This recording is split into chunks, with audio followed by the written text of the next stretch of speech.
Hi there, Steambound X here. Today we will be doing a quick overview of Reverse 1999's combat. In its heart, 1999 is a turn-based RPG. During the combat, character skill will be drawn into your hand in form of cards. Unlike many recent turn-based gacha, however, 1999 does not have a speed system. Instead, your team will always act first on each turn before the enemy take their actions.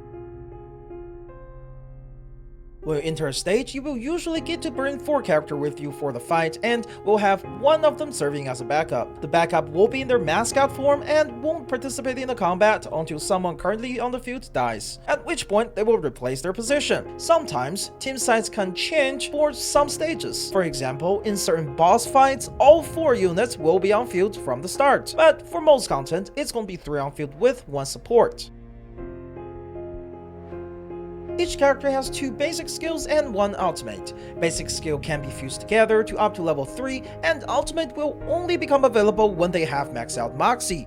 Moxie is the little dot below their health bar.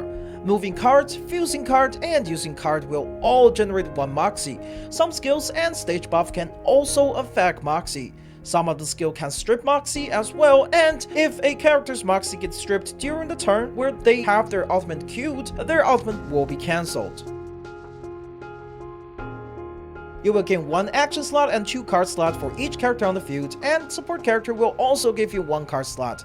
This again can vary based on some stage effects. On turn 1, you will have 1 copy of each skills from all your on-field characters, and if you have extra slot, the skill on the right side will give you a duplicate. The skill order itself is random, but resetting in this game is really fast, so you can reroll for your ideal turn 1 in late game content. There are a few things you can do during the planning phase of your turn. You can use any of the skills and select any of the enemy as a target. You can also move the skill around, which can cause skills to fuse together. Whenever 2 cards of the same skill and the same level come next to each other, they will fuse to become a higher grade skill automatically. Lastly, you can use tuning skills, which require tuning points. They have various effects and can greatly alter your play. The action slot in the middle of the screen determines how many moves you can do per turn. Moving and using card will consume action slot, but tuning skill and fusing will not. If you regret your choices, you can always just click the action slot to reset the turn, but the tuning skills effect cannot be reset. We currently have 2 tuning sets available. The first melody set is given to you at the beginning. It generates 15 costs at the start of combat and recover costs for using, moving, and combining skill. It will also recover costs at the beginning of the turn.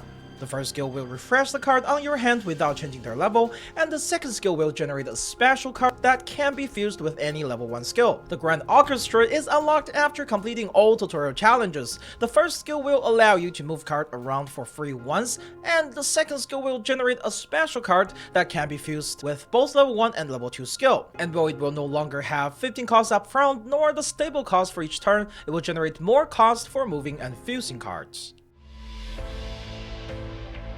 While looking rather simple, the game's combat can be quite complex later on. You can plan your action in advance, as you will be able to see exactly what the enemy is planning in the next turn. There are in general 6 types of action cards: attack, debuff, buff, counter, heal, and ultimate. And you can see the level of the skill as well. You can disable attack card completely by disarm, and you can disable buff, debuff, heal, and counter skills by using silence. And like I've mentioned before, you can disable ultimate by stripping their Moxie on turn. That's pretty much all the basic of the combat. There are of course more in-depth stuff and advanced mechanic we can talk about, but that will be there for another video. This has been Steambound X, thanks for watching, and I will see you in Reverse 1999.